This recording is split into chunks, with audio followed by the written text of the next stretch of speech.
Hello all and welcome, and I am the MGTOW philosopher. And in today's video, I would like to talk about what it means to be a man. Now, this might seem like a silly subject to some of you. After all, most of you listening are men and are saying to yourselves, "But MGTOW philosopher, I know what it means to be a man. I'm a man."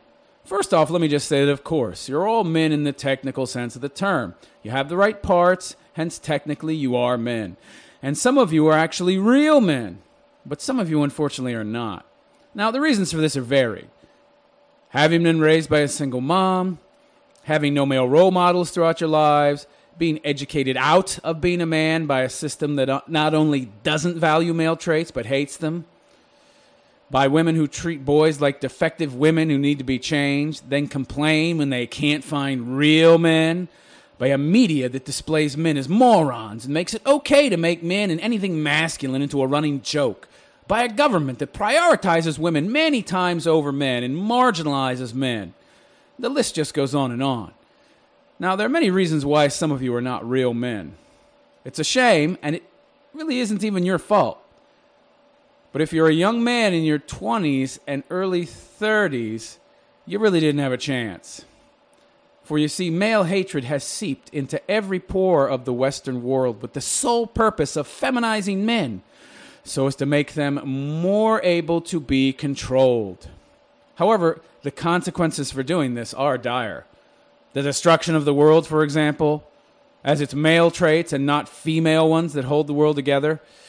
Because now, instead of having real men to maintain and continue to build the world, we have man-woman hybrids running around who are in touch with their feelings. Man-woman hybrids who are not afraid to express how they feel, who are not afraid to cry on cue, who are not afraid to express the belief that they are evil and should feel man guilt and castigate all men, including themselves. Men who embrace self-hate and self-loathing and who hate all male traits, instead embracing female traits, including valuing subjective reality over objective truth, weakness over stoicism, feminism and man-hating over masculinity, equality of outcome over competition and merit-based advancement, survival and advancement of everyone over survival of the fittest in all situations.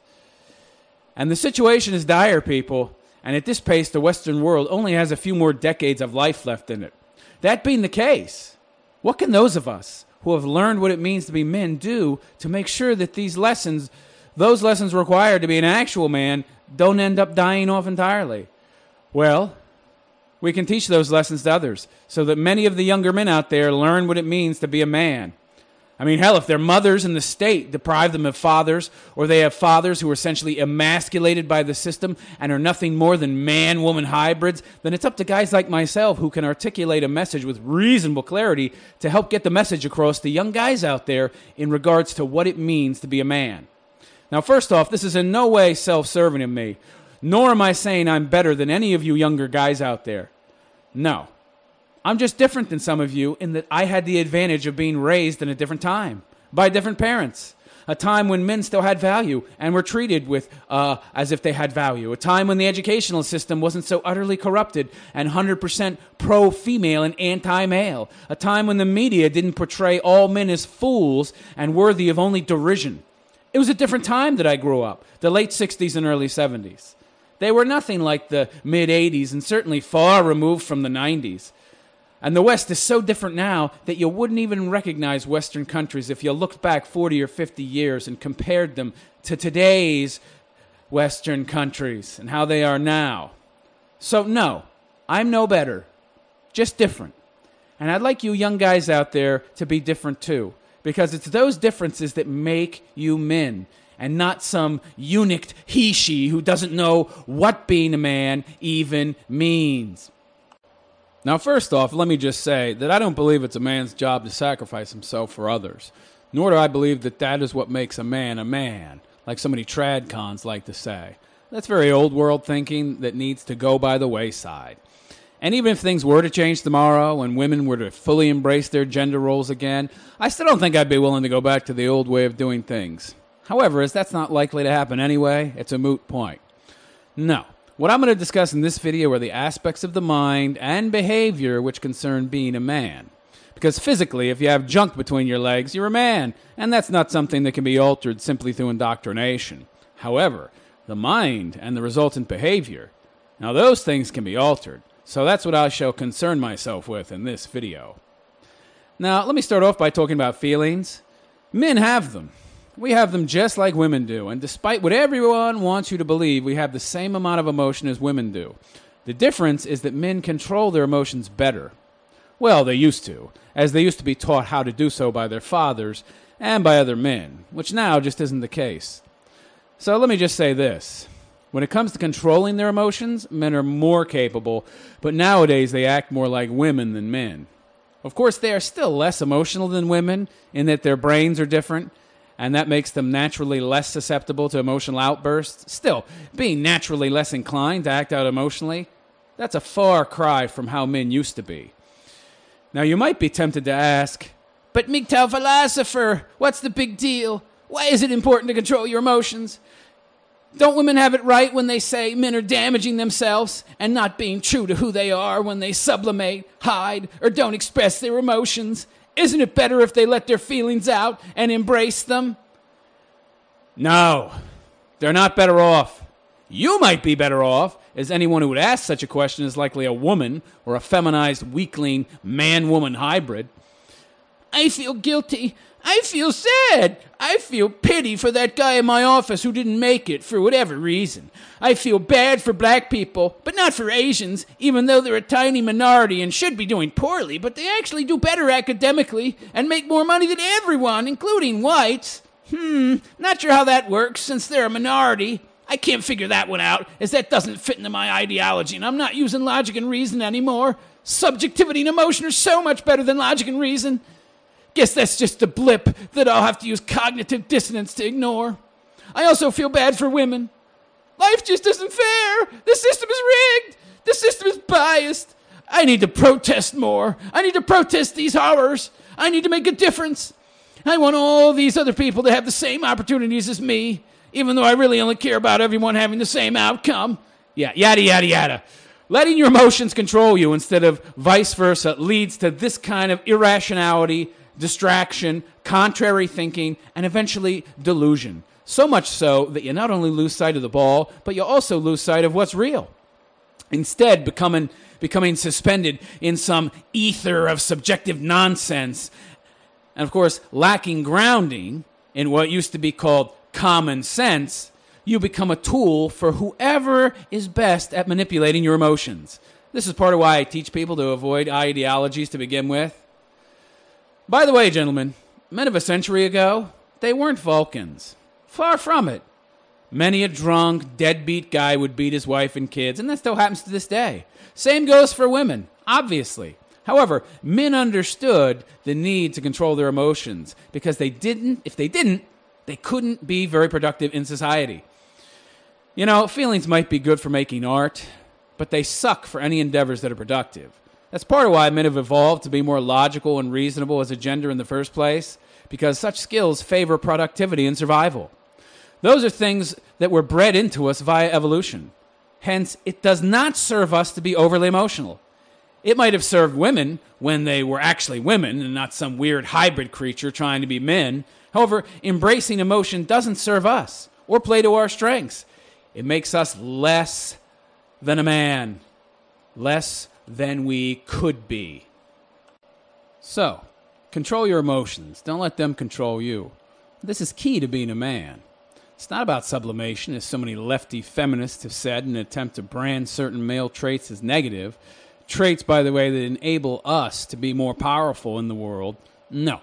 It's about control and the ability to control your emotions, which, by the way, gives you great power. Something the left knows. And that's mainly why men have been taught the exact opposite as the norm. Accept and embrace your emotions. Don't hide or sublimate them, because that's bad. Wrong. It's not sublimation to control your emotions. It's simply about embracing and using logic and reason to inform and guide your decisions and actions. Doing this is a large part of what gave men of the past so much power in the world. And it's also a large part of why we no longer have very much power today. Learning to embrace logic and reason is part of what you need to do if you want to be a real man. Logic and reason over feelings. Objective reality over subjective reality. Number 2, life is hard. Get over it. You're not always going to get what you want. You can't. So deal with it. You can't always do what you want and be able to make a living at it. You can't always do what you want, period. In fact, you rarely get what you want. Sometimes you never get what you want. Sometimes you have to work an ungodly number of hours just to get ahead. And sometimes you work an ungodly number of hours and never get ahead, whilst other people seem to whiz by you doing less work. That's life. It's not fair. It's not easy. It's hard. And unfair, to boot. You have to accept these things if you want to be successful in life. Otherwise, you'll just end up railing against your fate and label it as somehow wrong and unfair instead of accepting it and doing your best with what you've been given. You see, a real man does his best. He makes no excuse. He plays with the cards he's been dealt. A pussy boy, on the other hand, complains and makes excuses. Listen, until you learn to accept the hardships life is going to send your way and make lemons into lemonade, you'll never be able to call yourself a man. No, that doesn't mean that you just accept your lot in life and do nothing. You work your hardest, you do your best within the framework of what you have available to you, and you strive to have more things available to you. It just means you work as hard as you can and recognize that you don't have total control over everything, and you may never get all the things you want. That's life. Think deeply on this one. Number 3, life is pain. Pain is life. This is a lesson I learned very early on, that pain is an integral part of life. You can't escape it.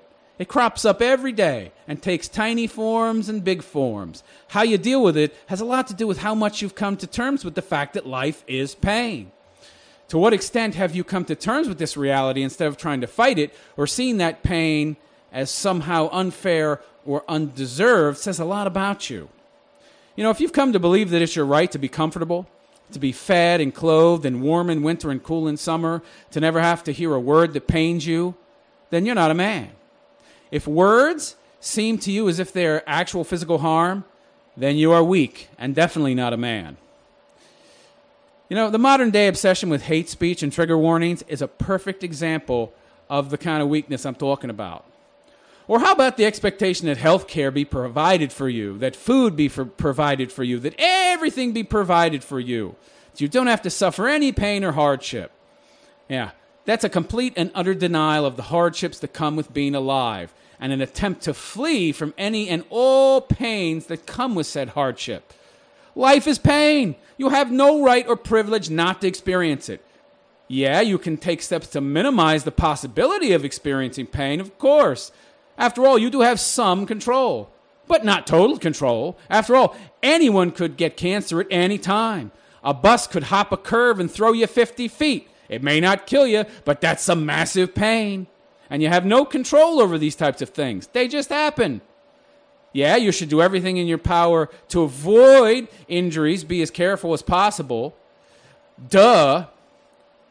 But shit happens sometimes.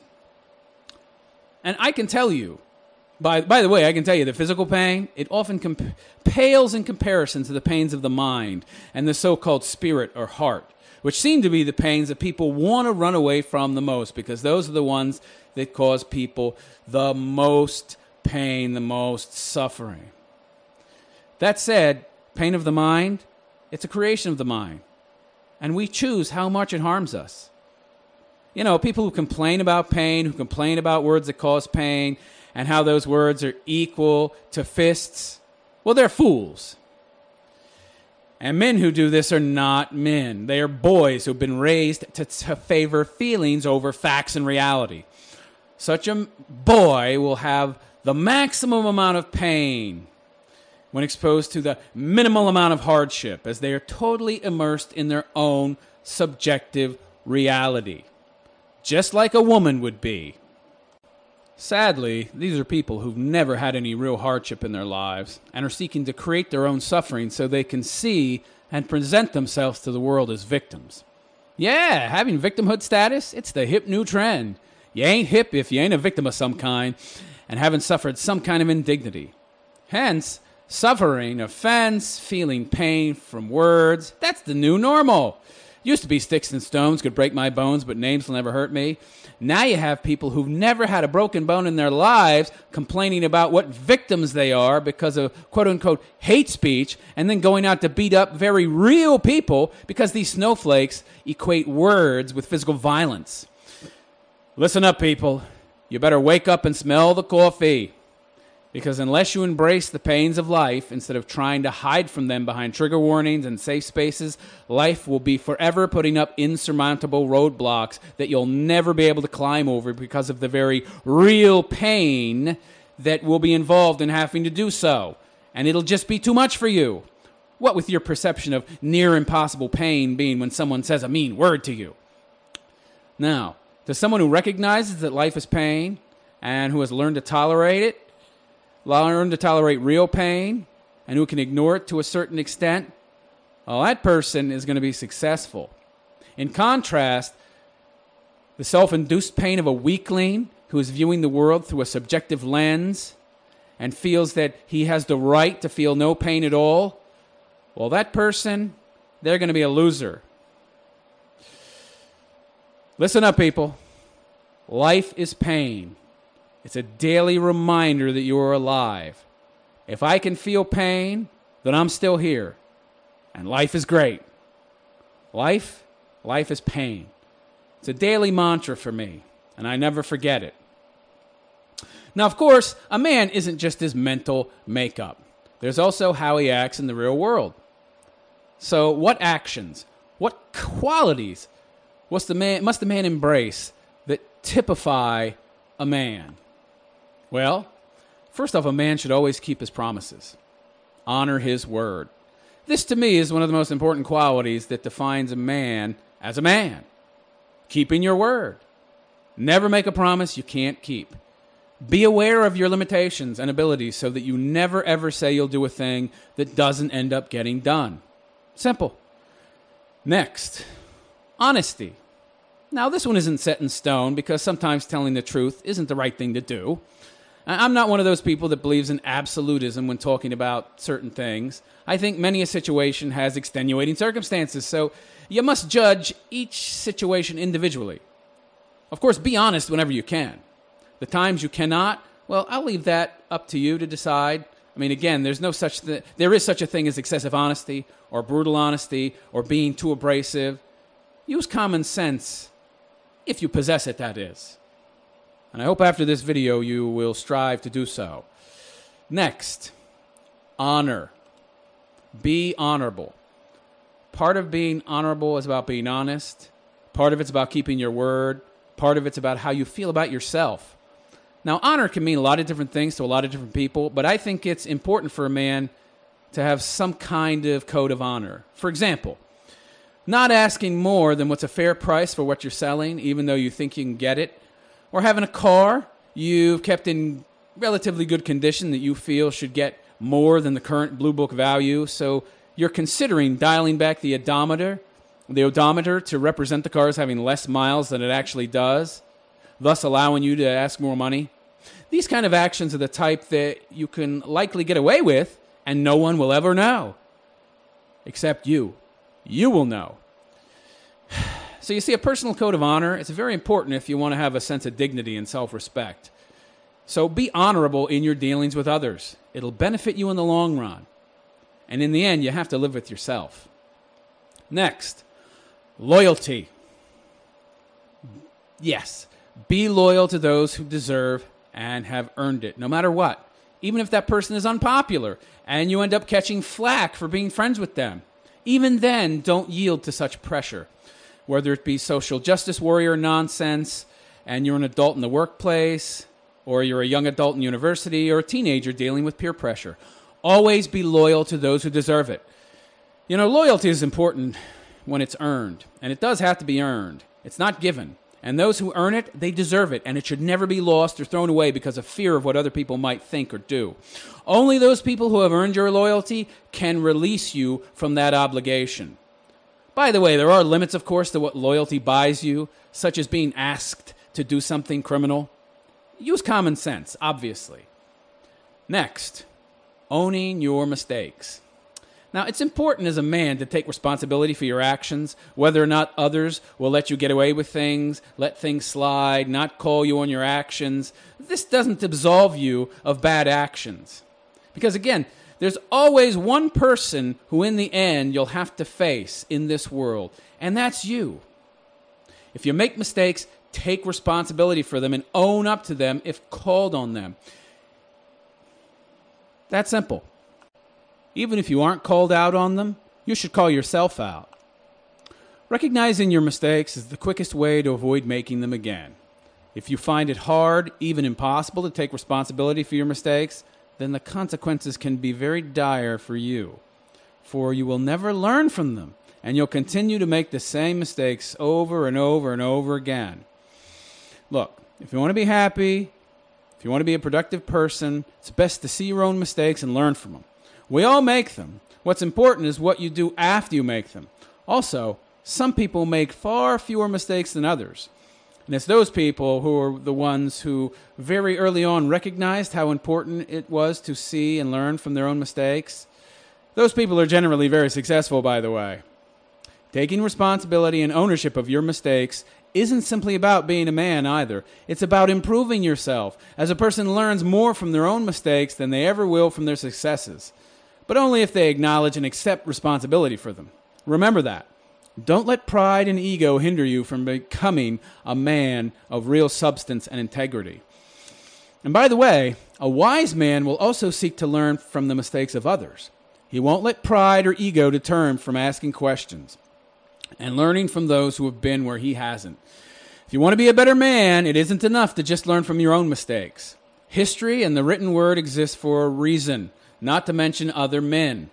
Don't be fearful to engage and learn all you can about the mistakes of others. Better to learn from their mistakes than to have to learn from your own. Next, don't do anything half-assed. You know, a man is judged by his actions, or at least he should be. That being the case, if a man decides to do something, he needs to do his best. Always put 100% in everything you do and never cut corners. In this way, you'll be able to take pride in what you do. Knowing that you do a good job and having that pride, it leads to confidence and self-esteem. Next, master at least one thing in life. Now, this might sound odd, maybe because you've never heard it before, but it's an important one. For you see, the way to master one thing is the way to master all things. The discipline you're seeking to master might change, but the way of mastering it will always be the same. And if you learn how to master one thing, then you know the way to master all things. Such a skill is not one to be underestimated, as it'll lead to having the ability to become good at whatever you choose to pursue in life. This understanding is very important for a man, as his work and his career should be part of who he is. No matter what he does, be it digging ditches or building skyscrapers, a man who can master anything if he so chooses will reach the highest level of ability possible for himself in whatever profession he chooses. Next, respect yourself. Don't treat yourself with contempt or neglect. Be aware of those things you do which are not good for you and indulge in them only occasionally.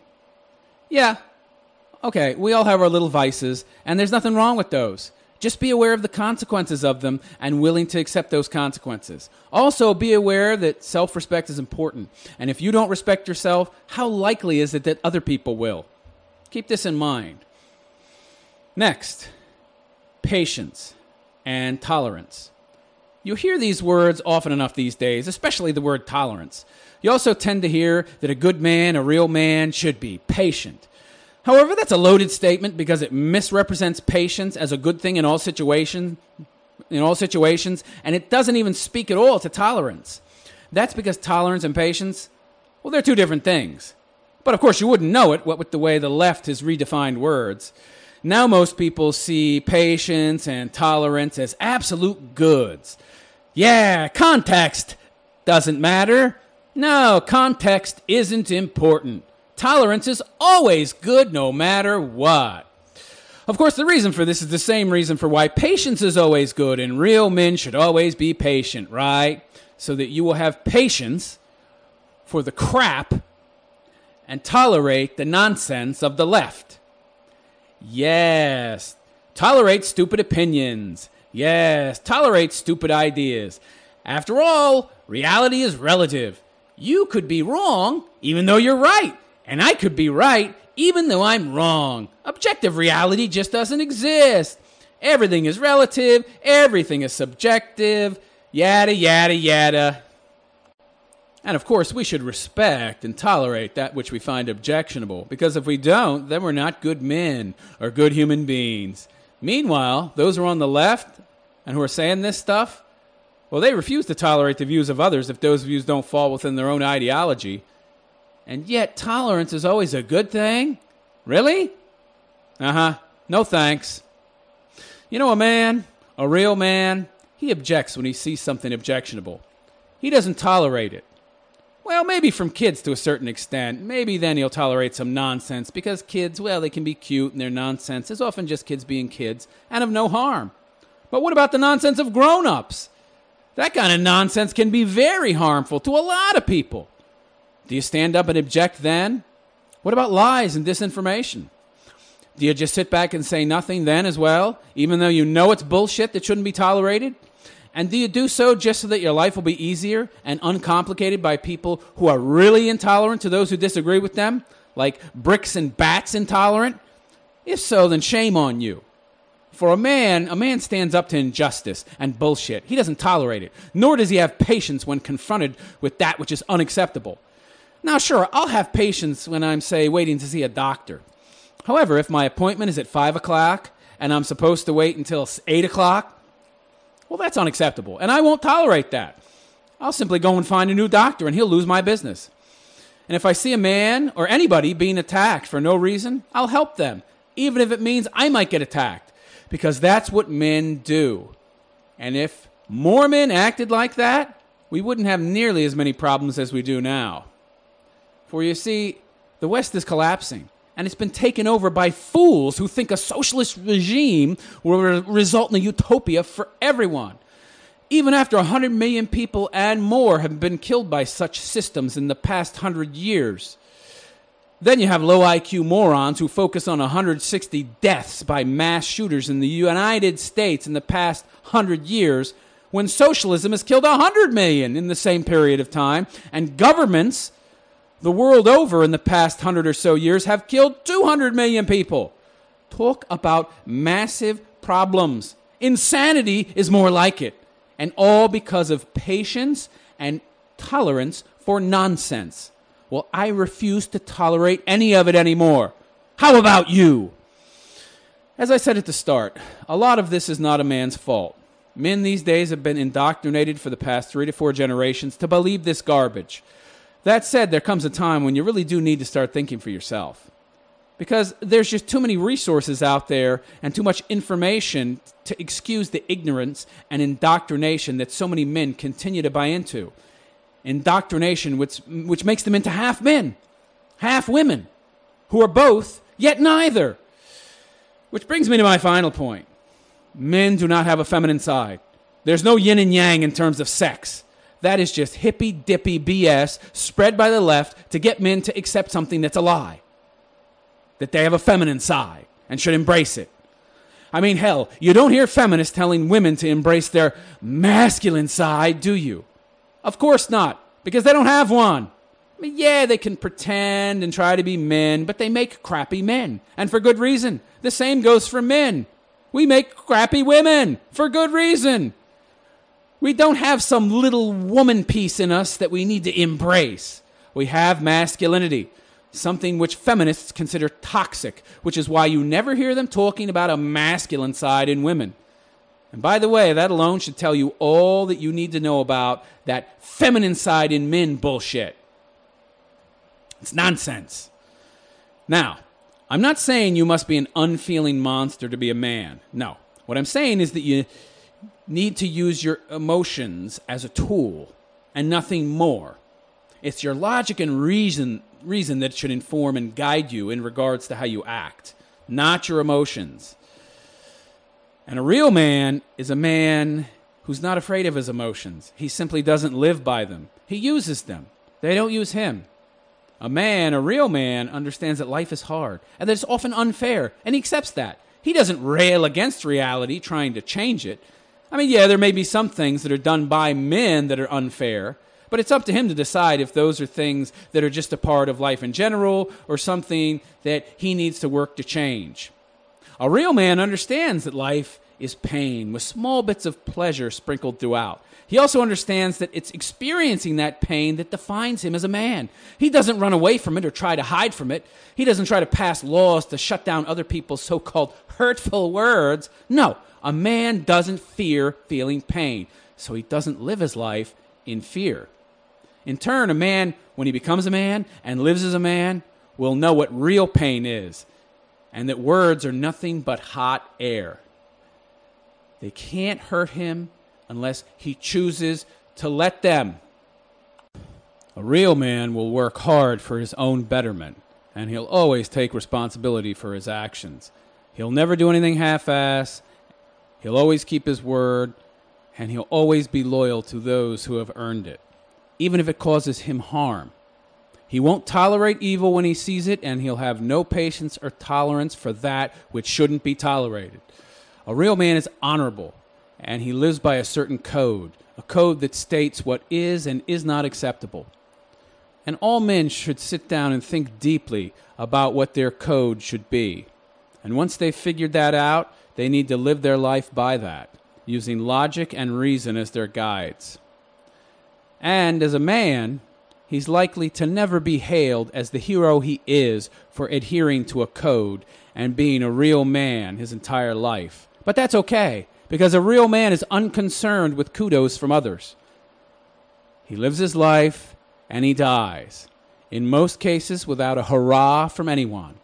However, if he lived a principled life, adhering to what he knew to be right and wrong based on logic and reason and not emotion, always doing what was right and standing up when he saw something wrong, then he's a hero regardless of whether or not he was hailed as one by others. In closing, and to succinctly summarize it, these are the things you need to be a man, a real man. Reason, accountability, self-control, meaning controlling one's emotions and in turn one's actions. Honesty, especially with oneself. Honor and integrity. Stoicism. Intolerance for evil. Patience when it's required. A critical mind. Acceptance of the hardships in life instead of denial. Self-respect. Self-awareness, which comes with time and application of all the prior attributes I have spoken of being practiced on a daily basis. Rejection of dogma and ideology, meaning thinking for oneself, especially rejection of feminism in all its many forms. Now, many of you listening, especially those of you who are older, will understand most, if not all, of what I've said here. To those of you who are young and still struggling to discover your place in this world, well, this is how you do it. This is how you find it. By consciously choosing who you will be, and through action and self-awareness, implementing these things I've spoken of into your daily life, and on a daily basis practicing them mindfully until they become a part of who you are. You must first be mindful until mindlessness is the end result. And then, there you are. I am the MGTOW philosopher, and I wish you a good day. Take care.